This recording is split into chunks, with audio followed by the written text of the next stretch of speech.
What happens when your worst fear becomes your reality? Hi, I'm Brent Cassidy. Welcome to Nightmare Success In and Out Podcast, where we explore how to overcome your fears and nightmares to set yourself free. We're going to be exploring this topic with guys I was in Leavenworth with. We're going to be talking about life before prison, life in prison, and life out of prison.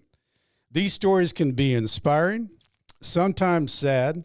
There's some humor, but hopefully you can come away with a nugget of something that will help you knock down some of the prisons you've built up in your own mind.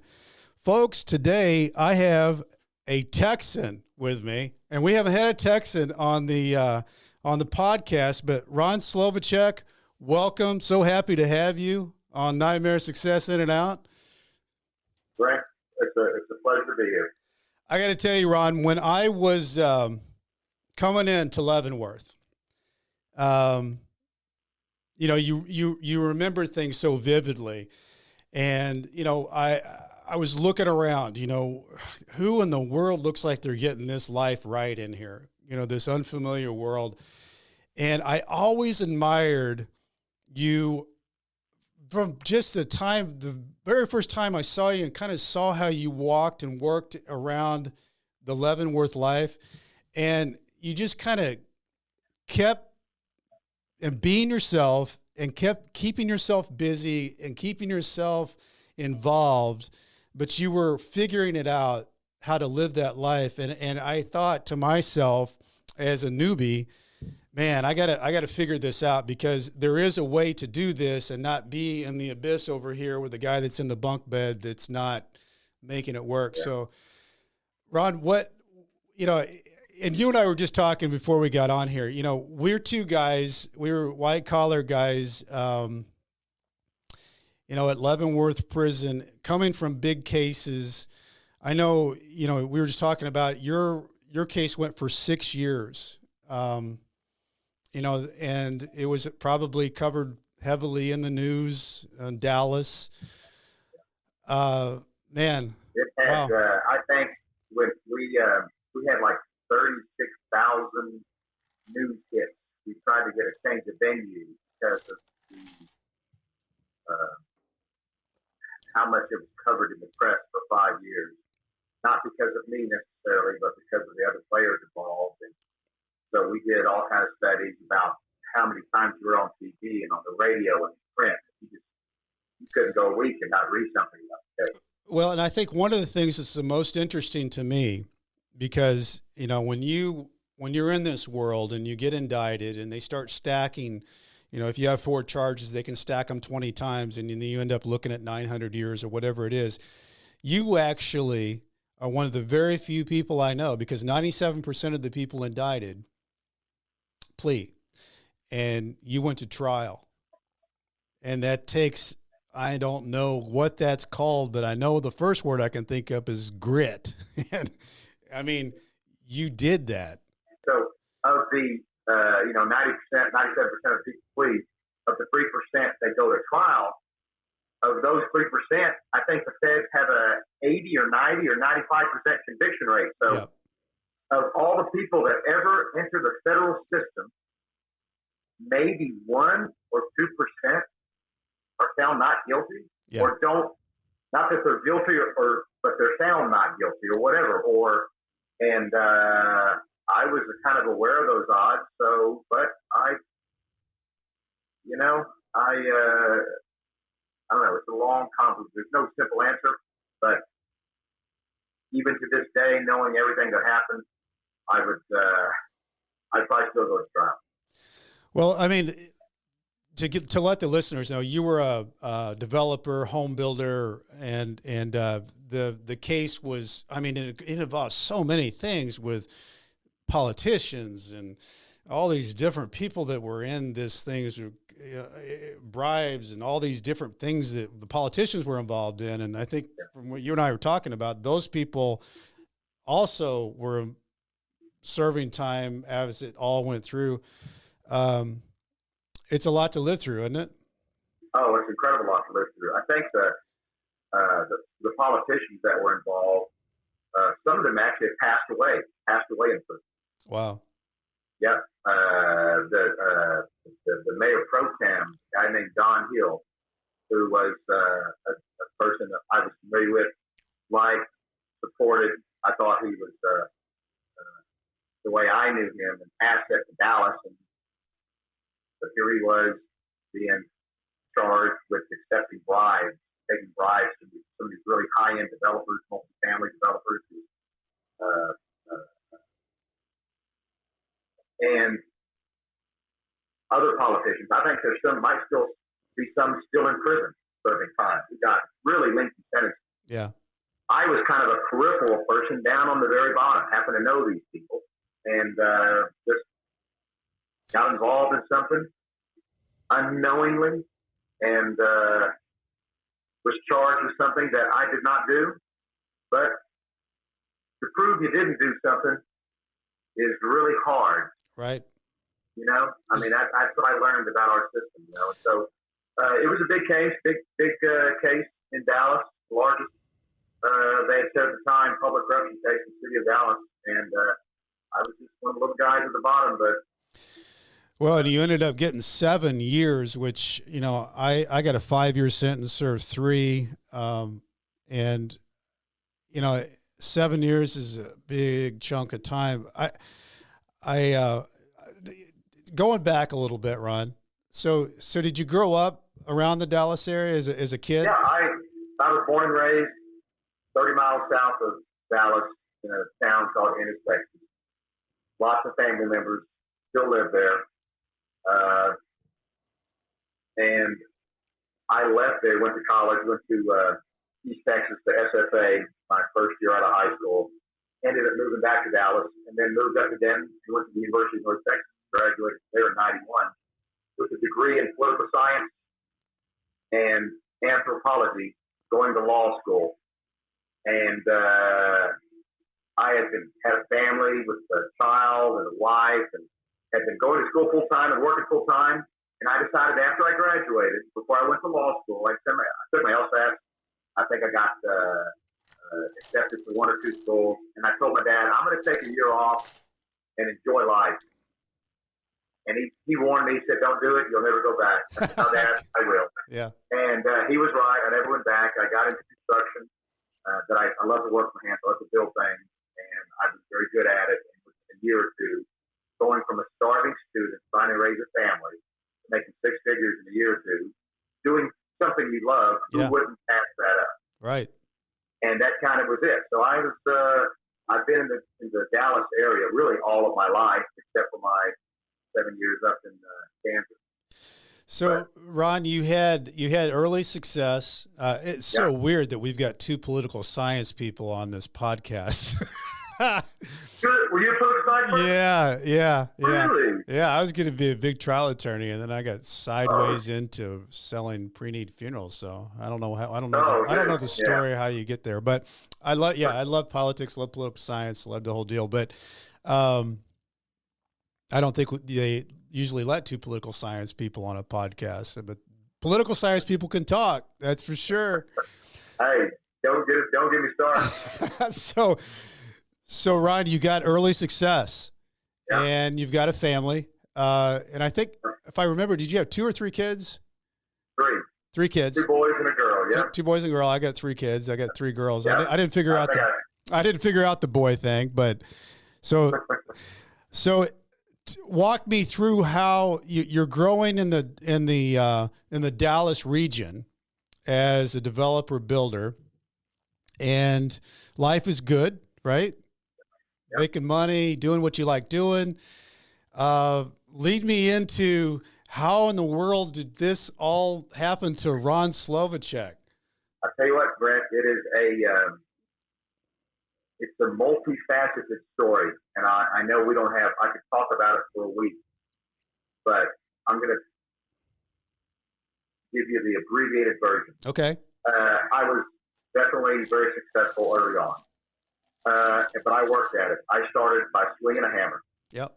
Started a framing business, ended up having builders pouring slabs and waiting for me to get there because I was such a good business person to them, not just a carpenter, but I did what I said I was going to do, and You were into services. You were into service and relationships. Service relationships. Yep. No matter what the piece of paper said, my word, my bond, and I did it for him. Yep. And I tried to make it good. And so I had some of my builders said, you know what, you should try building yourself. So I thought, well, that's a good idea. So I'm in my 20s, and I thought, well, I'm going to buy some lots and build some houses. So I went and bought lots for cash. I just had a lot of cash and started building houses. And ended up my first house I built was overbuilt a neighborhood.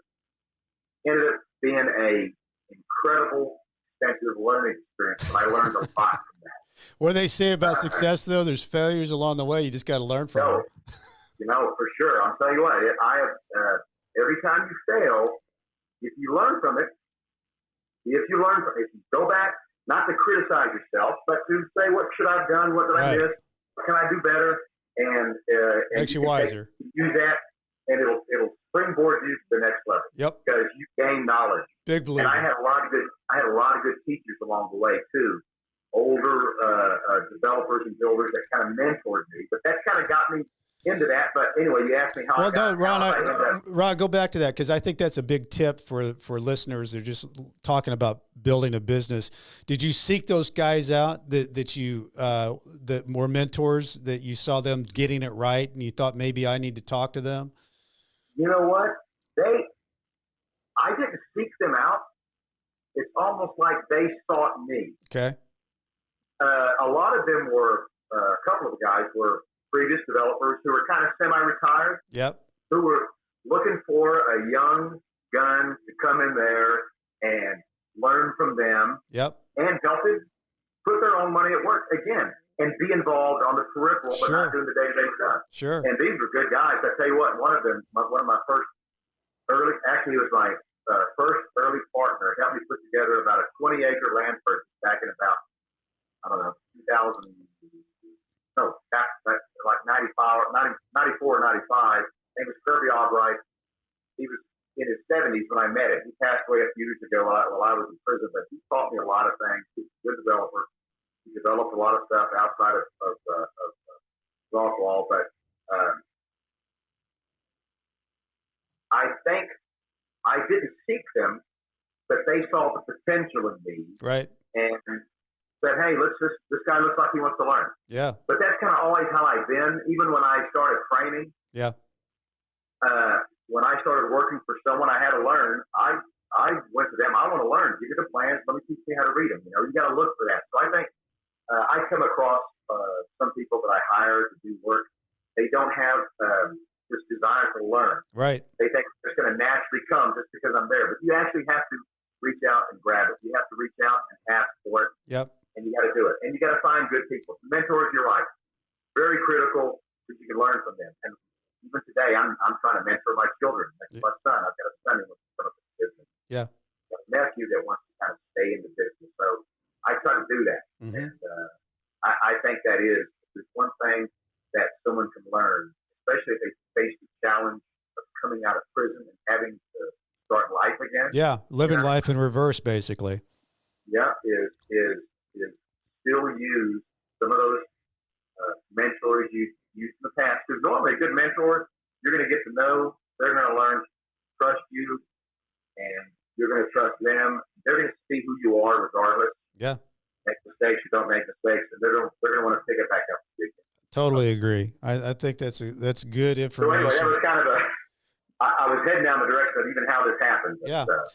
We got sidetracked. No, but that's good information. And so I guess the good question here is then, when did you know things were going sideways? Well, I was really, my business was doing very well. I had, in the real estate business, what I was doing was finding properties. I would bring in groups of investors. We had purchased the property. I would we'd actually create a limited partnership with some other type of ownership vehicle. I would manage the property, be the general partner, the general manager, and I had multiple deals going. Very large projects going around Texas, and even though I was very economically successful, big house, nice cars, nice family, great vacations, private schools, all those things. Mm-hmm. I felt a little incomplete, or like I wasn't giving back. I'm in about my mid-30s, and something's kind of bothered me in the back of my head because I look around at my friends. They all look like me. You know what I'm saying? Yeah. I don't have a very diverse. Well, I mean, Ron, nobody's got hair like you, though. I mean, I'm looking at Ron on the Zoom. Ron's got I'll put a picture up of him when I put this out on social media. But he's got the Brad Pitt flow. You know, that's what every guy wants, the Brad Pitt flow. So he's got that. So no, not everybody looks like Ron. Good genes. All it is, good genes. I'm sorry, Ron. Anyway, story. Yeah. So anyway, I was looking around. I'm thinking, in my parents have always been very giving people. My father was a deacon in the Catholic Church. Okay. And very community-focused person, always giving out. I have 5 brothers and 2 sisters. He raised a typical Catholic family, large family. We were very involved in our community. I saw my father spending his nights and weekends studying to get his doctorate in theology, but then also studying to become a deacon. And then he took that and he helped start a church in a small town outside of my hometown. Very involved outreach, people's lives for years. And were you, Ron, involved like that? I was. Okay. He had us involved when I was a youngster. Okay. When I was under his tutelage, back when I was living at home. Okay. But as a young adult, I was more concerned about raising a family, making money, earning a living, and doing all that. So I wasn't very involved. So I decided it's time for me to get involved. Okay. It's time to take my talents, how to put together people, how to put together differing interests. Yep. From a building perspective, a housing perspective, and see if I can help communities. And what better community to focus on than Dallas? Even though I've never lived in Dallas, never been a resident of Dallas, my family has. So I thought, well, I'm going to focus on Dallas. I met some of the people involved in this case early on. One was a young African American lady who wanted to be a developer as well. Speaking of mentoring, so I decided I'm going to help mentor her and bring it up through this and kind of help her out. Well, she ended up being one of the people in the cases. She ended up pleading out and actually getting no jail time, and good for her. Mm-hmm. Get a young family. But anyway, this is kind of how I got involved. Okay. I needed to get involved in the minority community. So it's low income housing, right? Low income housing. Yeah. Reach out there to try to put some, not even low income housing, but just trying to help the blighted neighborhoods. Gotcha. Bringing real commercial development. Okay. Trying to use my contacts, my investor money, my bank contacts, all these things, and try to bring them community to bring it up. Well, there's a saying, no good deed goes unpunished. And unfortunately, some of the people I was involved in had other ideas in mind. Okay. And they used my own talents. I lost a lot of money in these things. I mean, I was duped by some of them. Probably should have seen it earlier than I did, but I'm a very trusting individual. I think one thing I've learned as a business person is since then is trust people, give them the benefit of the doubt, but verify. Yeah. And that's probably something I didn't practice back then. But that's kind of how it got me into it. I got involved trying to be a help in Dallas, and there was no financial incentive for me to do it.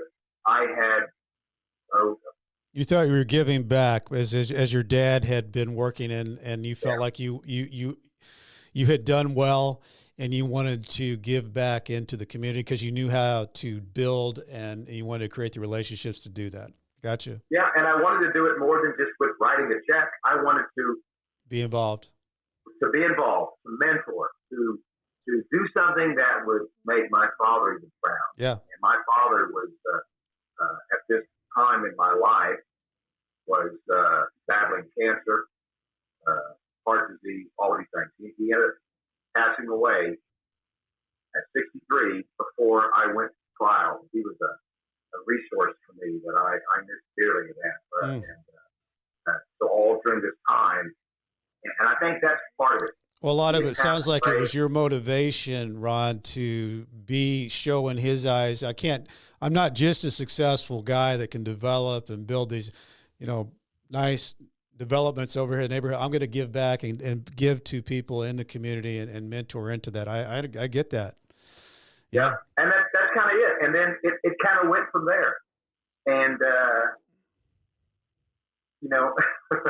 the people that were involved in this, I knew for a few months, and it cost me not just the 7 years I served in prison, right, but the 5 years. Because when they busted the door down, if you go back and look at the Dallas Morning News, all the, they're plastering my picture, they're saying bad things about me. Yeah. I had the prosecutors and compared me to a leader of a drug cartel.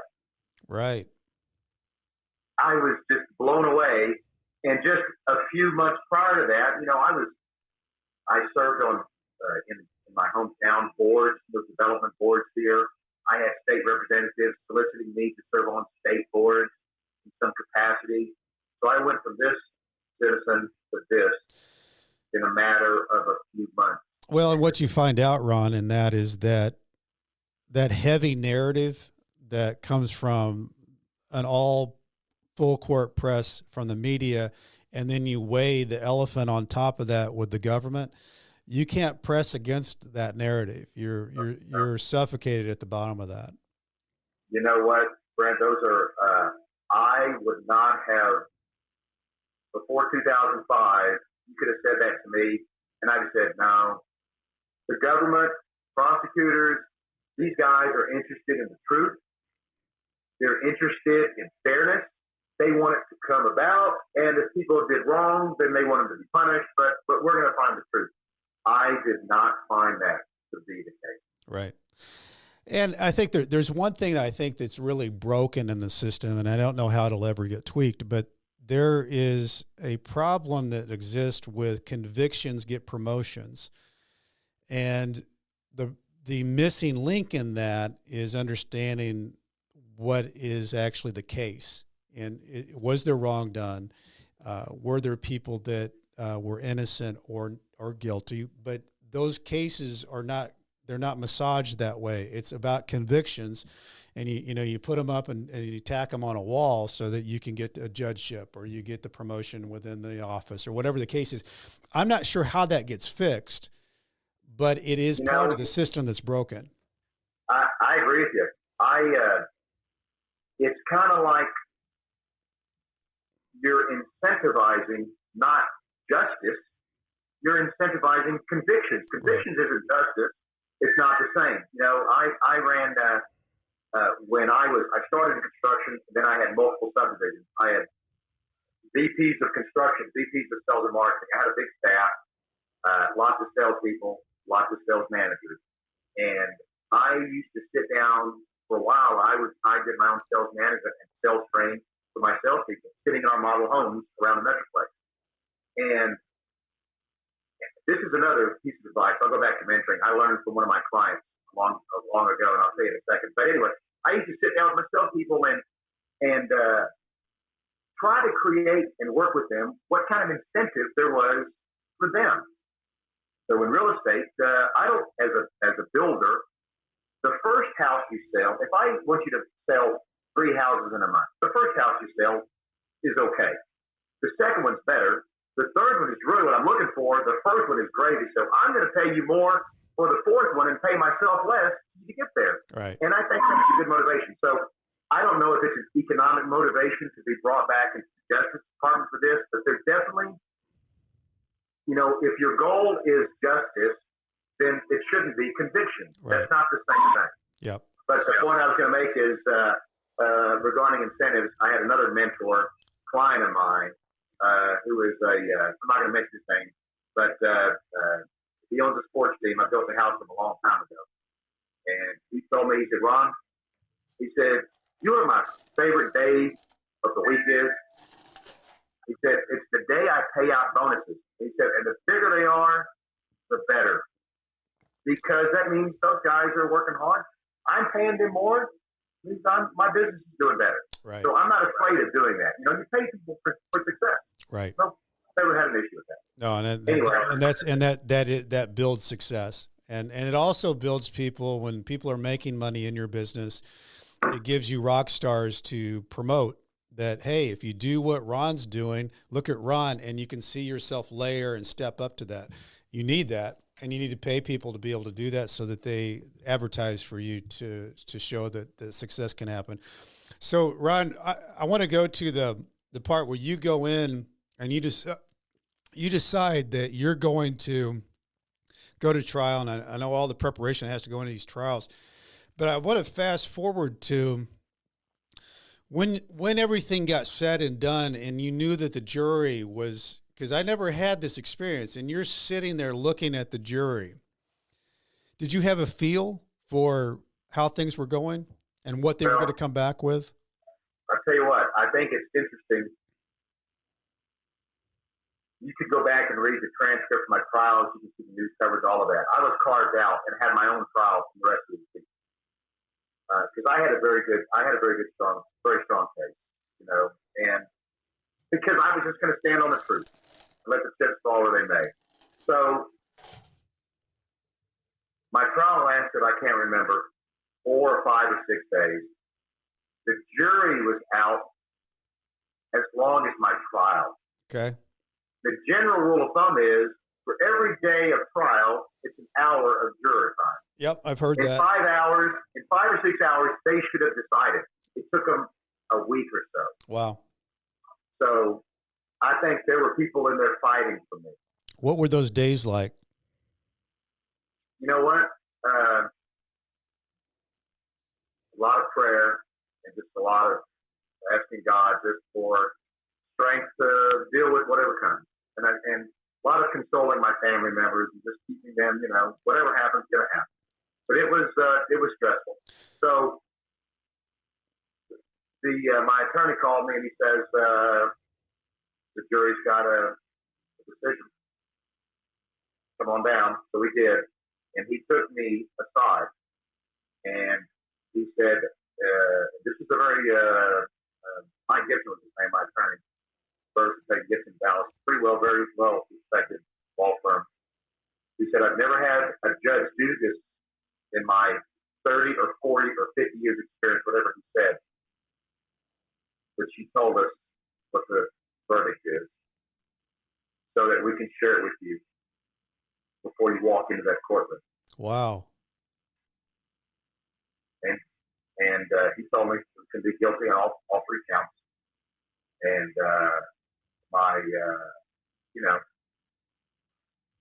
we kind of took it in stride. So walking into the courtroom was the first time I heard that. The judge, told my attorney, he told me outside the courtroom, and we walked in 10 minutes later and it came out. So it was devastating to my family. How old were your kids at the time? My youngest daughter was 7. Okay. 12 and 17. Okay. Wow. Well, I mean, in the jury trial, you get the verdict. How long did you have to wait for sentencing? I think it was a couple of months. Okay. They do a pre-sentencing report, all of that stuff, and did they put in your report that they were going to recommend you for RDAP? No. Okay. Here's an interesting aside, Brent, that I just want to bring up how kind of messed up our justice system is. I did 7 years in prison, and I've never been in a set of handcuffs. Yeah. Yeah. I remember when they did the perp walk with me, right? And I had to go to the judge, and I remember walking in there with my attorneys, one on each side, walking in, and this elevator opening up, and one of the gentlemen that's in the case, a young African American, it opens up, and there's these 2 FBI agents who I recognize. He's cuffed up, and they walk him out. And he's in a suit, and he's cuffed. They walk him out, and they uncuff him. And I'm thinking, well, they're about to cuff me up and take me out. And they just opened the door up and said, "Come in, Mr. Slovacek." I'm appalled at the need of our justice system to lock someone up for 7 years and never had been in handcuffs ever. Even Right. I mean, really? So anyway, I kind of No, I think that's sparked a memory there, but no, I think that's interesting because usually when you put people away behind a fence and with the barbed wire and everything, it's so that they don't harm others. And so I've always thought there's other ways within the justice system. If you feel like you're going to punish somebody that hasn't harmed somebody, there's probably other ways to do that can actually benefit both sides. I agree with you. I mean, during my pre-sentence report, my attorneys and I had an idea, found guilty. Well, Ron, maybe we can ask the judge for, community service or something. She heard your case. She heard all these things. So I spent a month or two contacting all of the nonprofits in the Denton area, lining up 5, 10, 15,000 hours of community service I could do for them. Well, I mean, Ron, can you imagine what benefit you would have been to somebody in community service that could build and had the knowledge of how to develop and help the communities you were actually after to help anyway? I'm just saying there's a lot that could be thought about in that arena. They took 7 years of a productive person. I could have solved the homeless problem in Denton. Yeah. And tackled it in Dallas, Yeah. for nothing. Right. It cost them nothing. Right. So anyway, that kind of was the judge told my attorney told me, and that was it. We walked in. But here's what's funny. So we went through a couple of months of pre-sentence report, right? Because we were going to, my attorneys were going to ask the judge for community service. Yeah. 10,000 hours or 15 or something. Whatever. Something big. Yeah. And that was a no-go. But on the day of sentencing, this is how really messed up our system is. They give you a point in your pre-sentencing. They take all of this. Well, my points were 130 or 140. Mm-hmm. That's a lot of points. There's a lot of points. And predominantly because of the finances involved. Right. My family shows up for sentencing. I had a room full. I had both sides of a courtroom, federal courtroom, packed orders. I had letters the judge said, she goes, normally we get a form letter in. I had hundreds of letters, all handwritten, all no form letters sent in, supporting me. I had people talking. I mean, all these things happening. Sentencing comes up. We go in. My family's in there. Well, the judge has one sentencing to happen before us, and she says we're going to take care of this matter. So the bailiffs or whoever's in there, they walk in this guy with a jumpsuit on. And he's handcuffed up. Each holding him. Set him down. The judge starts going with this guy's in there for like his third time to be there for aggravated robbery or bank robbery, armed or something incredible.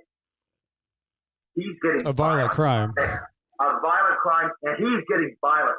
Won't stand up for the judge. He's fighting, yelling.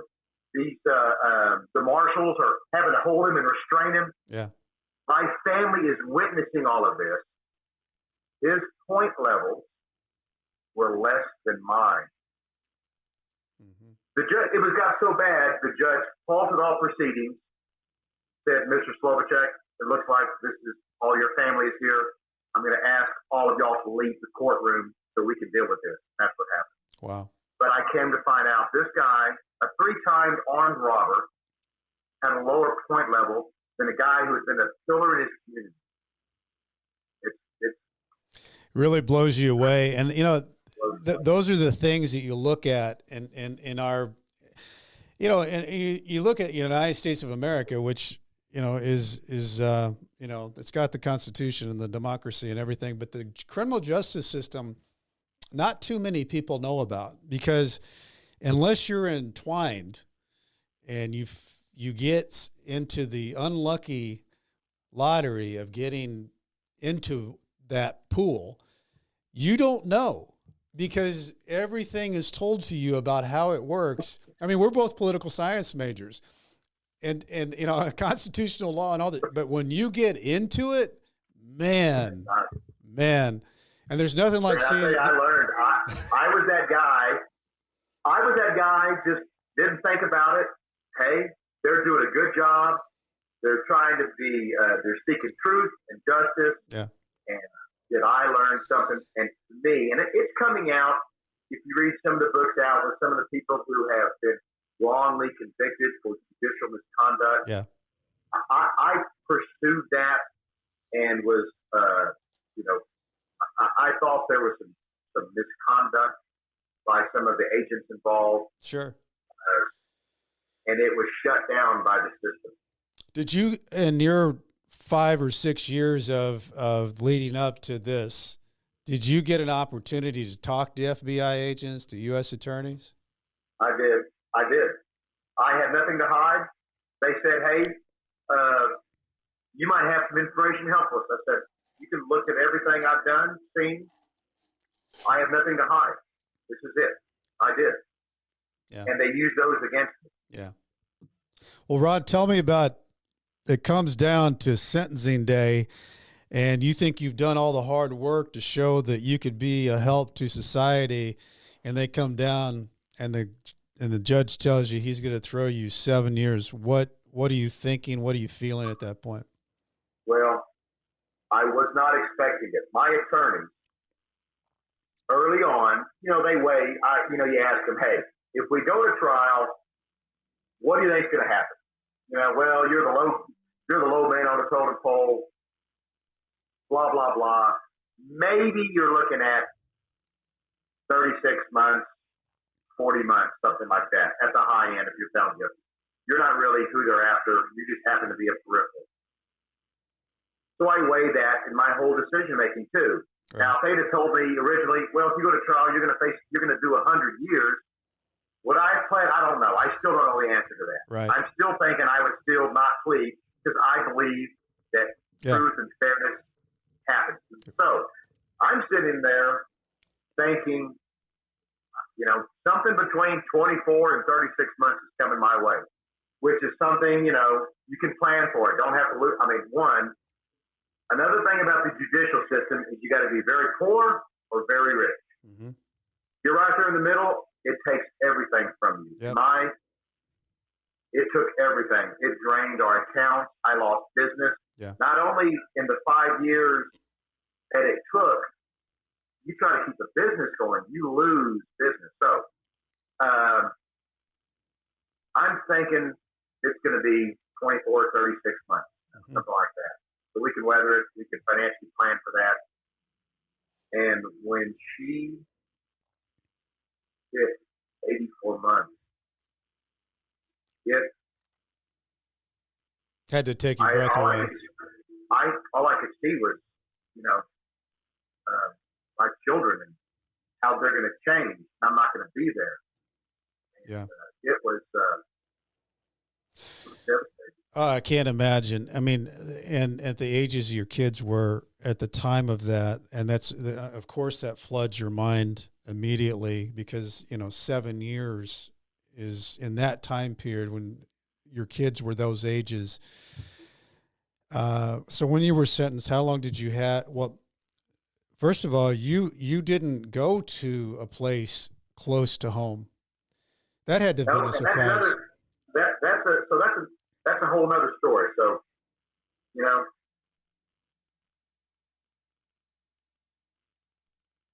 when I had about, I think, 2 or 3 months from sentencing to report date. The first report date I asked to get extended because I needed to have knee surgery. Okay. I had damage to my knee and I needed opportunity. If I was going to be gone, I needed to just prepare before I went in. So I did, and she granted that. So if you ask me the date I reported, I can't tell you. There are some dates in my head I just kind of block out. But I had that much time. I had you never have enough time. I mean, you never have enough time. And I can remember in vivid detail what that day was like. I had some family members drive me when my attorney told me I was going to Leavenworth, Kansas. I was like, what the? And how many hours drive is that from Dallas area? I mean, it's got to be like 14 10, 12, hours. 13. Yeah. It's 10 or 12 or 13. Yeah. I mean, and it's not a drive that you can make. No. Easily. Right. And it was another, even though the judge had ordered that I be, serve my sentence close to home. Yeah. The prosecutor's office, the prosecutor's office put in something, I can't remember the exact verbiage, but it said, remove him from his sphere of influence. Wow. And I fought that the entire 7 years I was gone to get moved closer, and they fought it every time. There's a whole other story why, and that's, anyway. Well, I got to tell you, Ron, that is another thing that I think, again, we're talking about the justice system. They knew you had a wife. They knew you had kids. They knew it would be better. I mean, you had a long sentence. It would obviously be better for these people to be able to visit you closer to home. And the only thing that could do was, pull the rubber band of the family unit.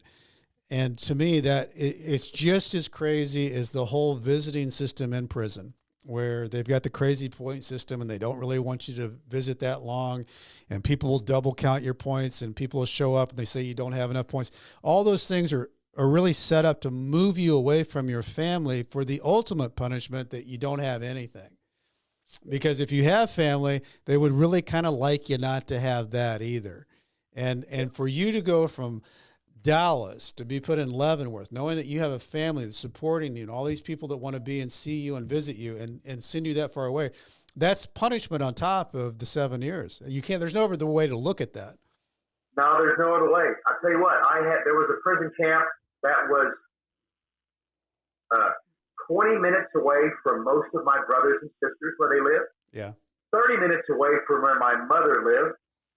45 minutes away from where my ex-wife and my children lived. Yeah. I could have been there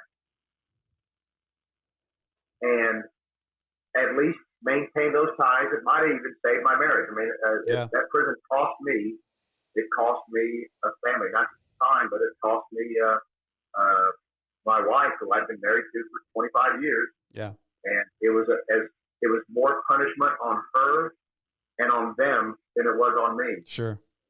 It's devastating. And I think that's, I don't know. I don't know why, but it seems like maybe there's some, policymakers, people who create these policies, really don't understand reform or what it takes to, if you're trying to create a citizen that's going to come back out there and respect society and respect people, they're definitely not doing it that way. No. I didn't have to go to prison to learn how to be a good citizen. Right. I was one well before I went in. Right. So fast forward to me, Ron, you get the Leavenworth letter. It's way away from home. You pull up to Leavenworth. You stand at that gate. Walk me through your thoughts. And you did it. I mean, did you when you got there, did you have to stand out that gate and wait right outside the big place? Yeah. So I'm sitting there, standing, and my siblings, I had some of my brothers and sisters drove me up there. I didn't want to put my wife at the time through that. That was too much for her. So they drove me up there, dropped me off, and exiting that car and walking up to that tower, it was kind of surreal. I could I knew I was experiencing it, but it was almost out of body. I can almost see it better looking at myself above than through my eyes, and just walking up to that gate and letting them know, hey, I'm turning yourself in, like you're waiting for an order at Jack in the Box or something. Right. It's kind of how they looked at it. And then from that point, just a demoralizing experience. I mean,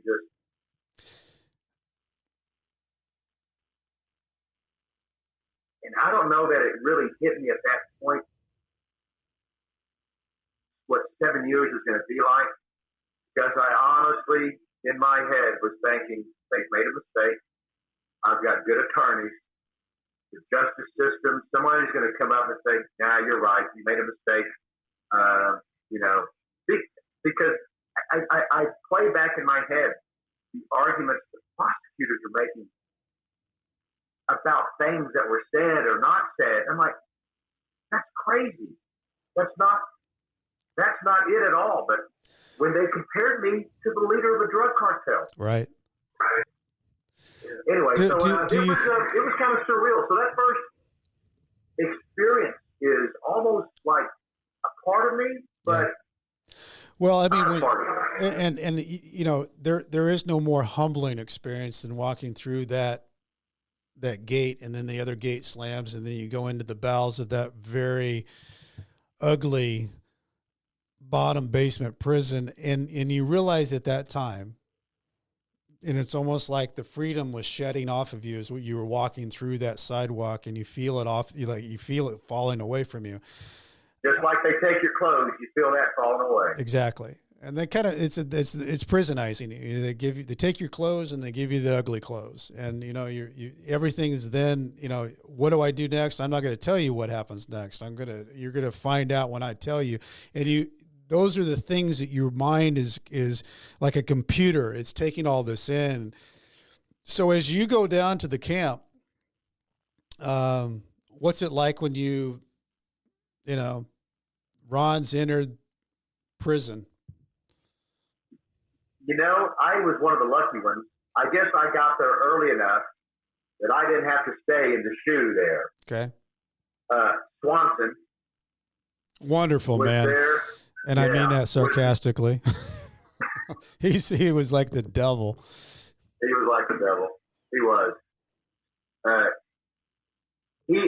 only spent about maybe 2 or 3 hours there. He picked me up. He had a town driver. I could probably think of the name of the town driver that was driving the van with him in it that picked me up and brought me back. And then when I finally Ron, did it kind of freak you out that the people that were driving were the prisoners?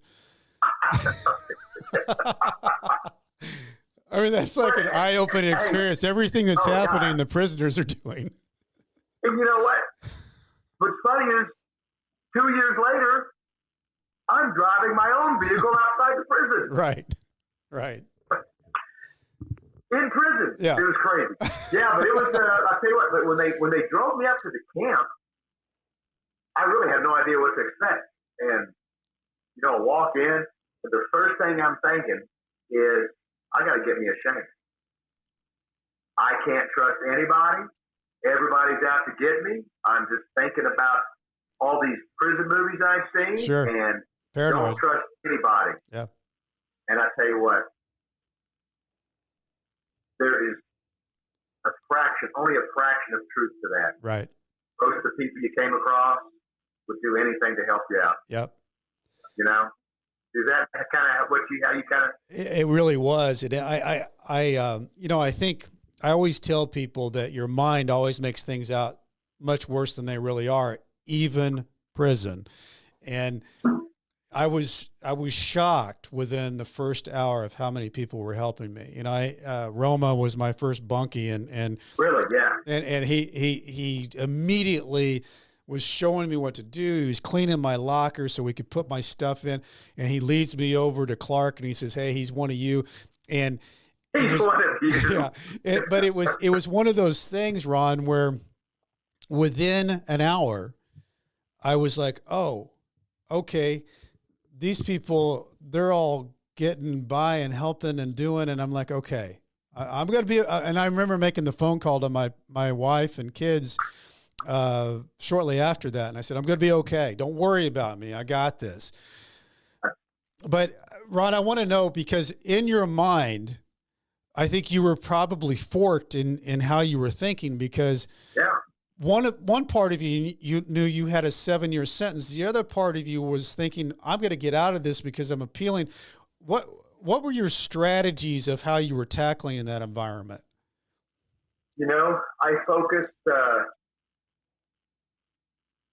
one, I did the best I could to keep communications with my wife at the time and my kids and my family. I tell you what, I had my siblings, my mother, and my kids, they all, and my wife at that time, it's very supportive. You're going to get through this. We're going to continue to fight. They had, all of my funds had been drained, really dwindled down, and I had people coming forward to help me with my legal expenses, all these things. So my focus really that first few months and years was try to maintain ties, keep the communication up with my kids, try to manage, if I could, what's happening on the outside. I soon learned there was nothing you could do to help on the outside. Yeah. Nothing. And so I focused on my appeals and on the issues I saw with the trial and the evidence and all these things. And then I also tried to find something useful, something that I could give back even inside prison, which is why my first job there was in the education department. Yeah. I helped inmates get their GEDs. I taught them parenting classes. I taught them economics classes. I taught them, I was trying to, I guess, still feed that need I had to give back to my students. Don't you think, Ron, that, and I believe in that, I think one of those strategies in prison, I know it's one that I lived by, is don't quit being you, because if you quit being you, you slip down a slippery slope. And I think one of the things I really admired about how you did your time, you did work in education. I remember you working the garden, which was the hardest job on the campus.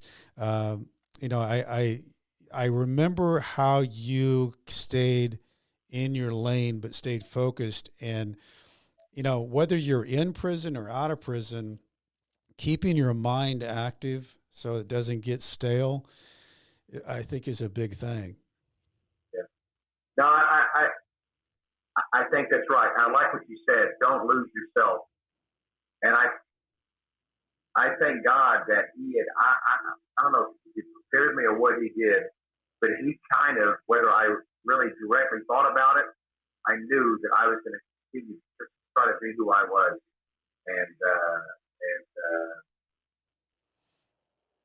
And that they didn't take that part of me away. They didn't take that. They didn't take your brain. How often did you see your family because you were so far away? You know what? Early on. Because I remember seeing you in the visiting room from time to time, because Julie would drive her from St. Louis. Well, my marriage kind of fell apart in the first year. My wife, my ex-wife now, she tried hard to make it work. But I tell you what, being that far away, limited telephone, limited all these things. Yeah. And it was a struggle. She came several times that first year, and then again, I don't blame her. She saw 7 years of trying to raise kids and do it on her own, and it was bad. It was bad for her. But I had brothers, sisters, and my mother. I would, a month wouldn't go by that I would not have visitors. Now, if I had been in Dallas, it'd have been every weekend. Sure. Somebody there. Yeah. I had friends come to see me, but it was a struggle. And I think being that far away from one, it was costly at the time. Yeah. And you never knew what you're going to get with the visiting center. Yeah. You know? It was always a mess at the visiting center. And speaking of that, Ron, prison's a tough place to live. How did you handle a hard day in prison? How did you cope? What did you do? You know, I looked for someone else I could talk to and help them. Okay. You know, there was always someone there in need of a shoulder or an ear or something. And I was very involved in music. Yep. I remember very that. Involved. Yeah. We put together some great programs. You guys were good.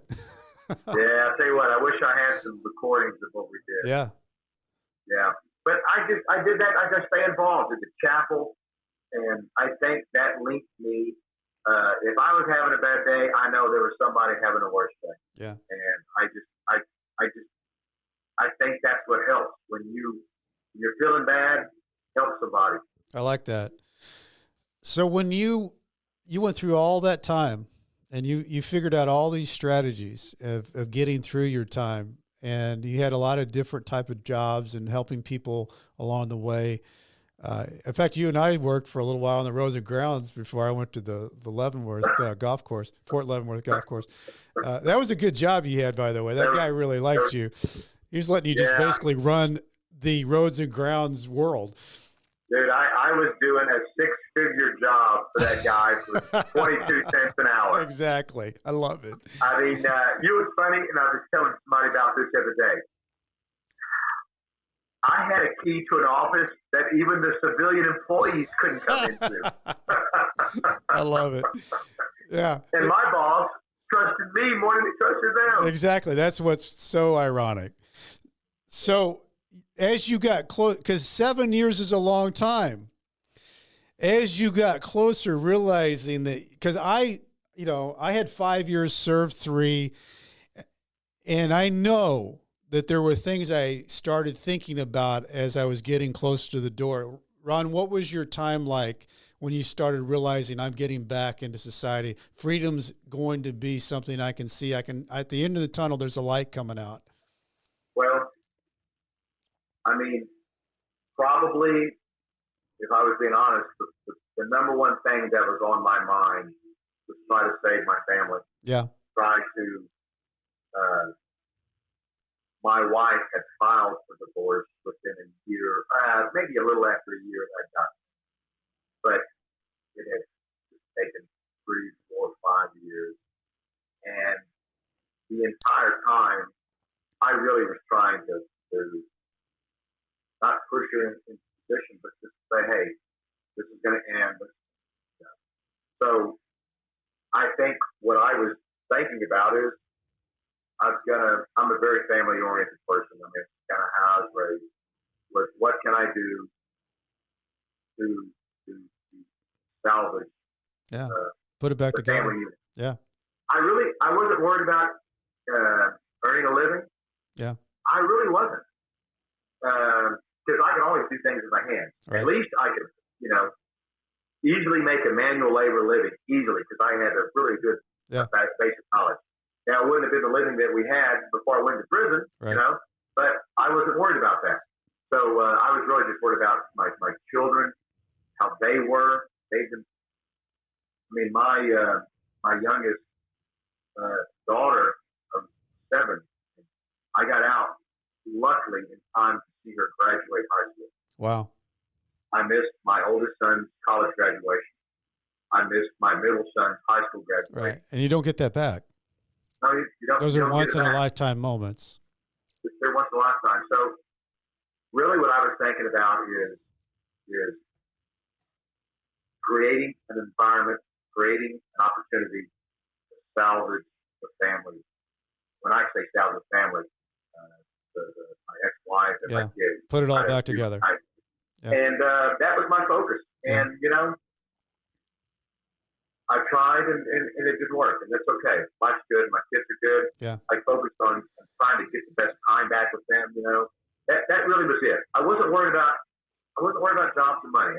God gave me a lot of gifts and those kind of things didn't work. Tell me the day you walked out. Oh my God. What's that? So, 7 I years. I don't know if anybody else, maybe you experienced the same. But when I went into prison, all I kept thinking was, they've made a mistake. They've made a mistake. That I'm not supposed to be here. Kind of like that guy in Shawshank Redemption. Yeah, exactly. The first night. Yeah. Yeah. And, of course, I wasn't walling around and crying. But, no, of course not, Ron. I really thought that. And when I left, yeah, I kept looking over my shoulder thinking, they made a mistake. They made a mistake. I'm not supposed to be leaving. Exactly. They're going to come take me back. Yep. Isn't that crazy? Isn't that crazy though that your mind thinks that? Why are they like? Something's going to happen. It's crazy. Did you? Absolutely. And I knew my family was out in the parking lot, and I was scared to death somebody was going to grab me and said they made a mistake. There was some kind of they're pulling me back in. Brett, I've been sucked back in. No, that makes me feel better about it because I'm telling you, the entire trip back, my family, I was like shaking. Mm-hmm. They had to console me and hold me. I was just like, they're gonna take me back. Yeah. And yeah, I still have nightmares about that. Yeah. I do. It is something, Ron, on how your mind, adjusts to things, and then you've got a little bit of PTSD on those type of things. But I mean, you and I had the exact same feeling. And when they call you up there, and you've been there, you were there for 7 years, I was there for 3, and then one day they just say you can walk out that door. Bye. And you're like, whoa, what? I know. It's crazy. It's crazy. It really is crazy. It is crazy. It's crazy, Well, Rod, tell me, so you get back into life, and you and I share a little bit before we got on. Give everybody a little bit of taste of what life's like with Ron in Dallas or Denton now, and how you feel about things. Man, I tell you what, it really is good. I wake up, I'm telling you, every morning. I don't care what the weather's like. Are you still there? Yeah, I'm here. For some reason, I got some kind of. I've got you. Something happened with my Zoom thing here. I can hear you. Whoa. I can hear you and see you. Oh, really? I can't see you for some reason.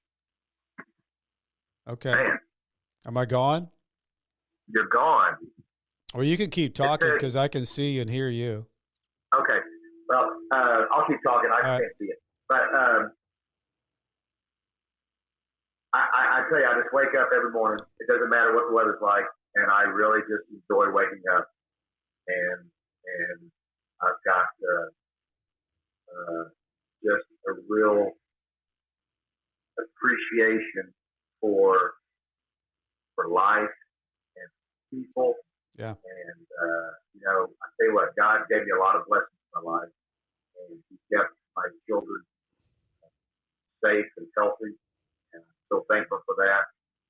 He blessed me with just a lot of gifts, the ability to be creative, be a communicator, and be able to have a vision on property, construction, housing, and He put just a lot of opportunity in front of me. I think that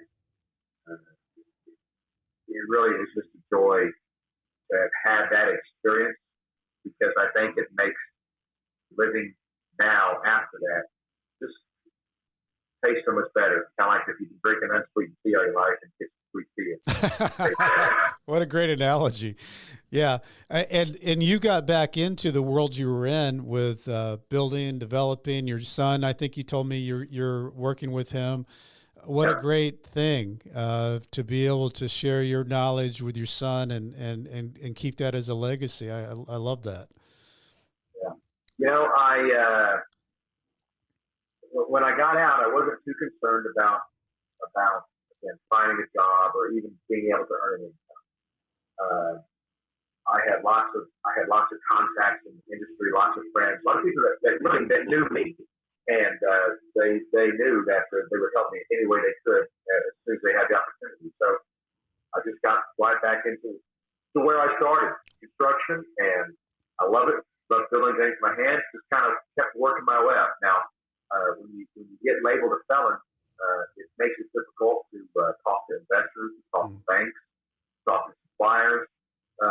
So you got to lean back on the people that you had contact with before, people that really knew you, and then you just got to start new relationships sometimes. And that has been a challenge, but it's I've reestablished banking relationships, reestablished investor relationships. So. And Ron, I think that's a good point too, because you are labeled as an ex-felon. That's a life sentence that you'll carry with you, and you just have to be super tenacious to really step through that, and knowing when you walk into a room that's they can Google you. Somebody's got a story or whatever. You've got to face that head on and just say, yeah, that's me, but here's what I can do for you. Here's what I can do as a guy. And I think that's the difference, because it's really hard. We've talked about this several times on the podcast. When you go to interview for a job, you got to check a box that you're an ex-felon, or if you want to live somewhere, you're an ex-felon. If you want to get credit, you're an ex-felon. Knowing that, then you've got to come up with a new strategy, and either you've got people that are going to help you, that understand you, that have relationships with you, or like you said, you create new relationships and they believe in you. But it's you need an opportunity, and us guys out here that have been through this, we're looking for real opportunities so we can be good people to work with, for sure. I think you hit it. I mean, if you having that label, for some people, it shuts the door. Yeah. I would say for most people, it shuts the door. Yeah.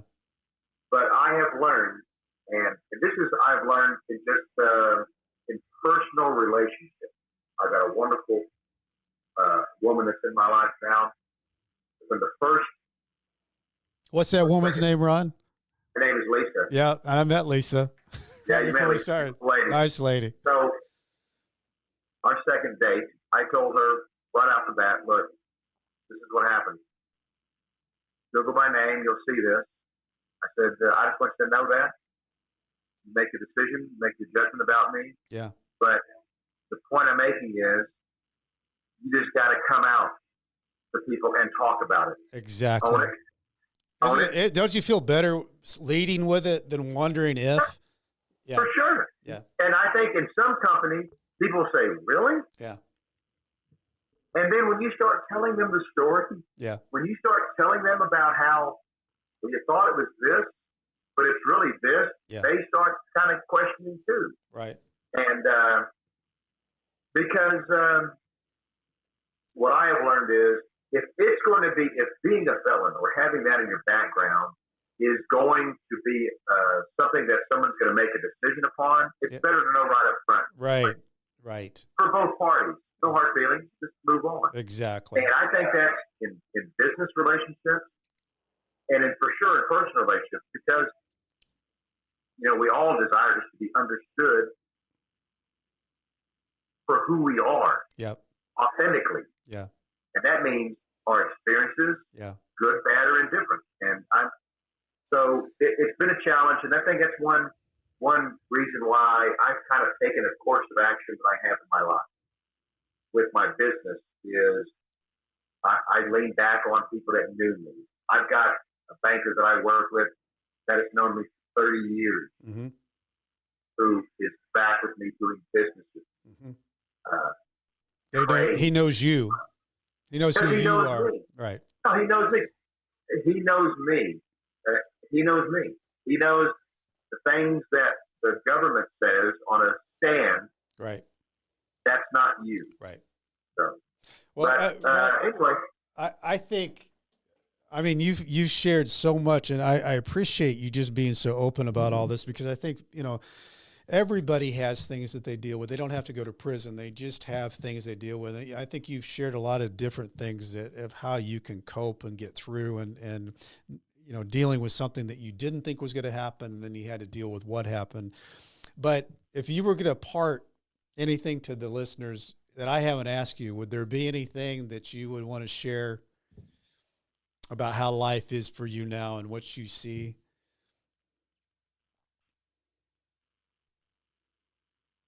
You can't relive yesterday.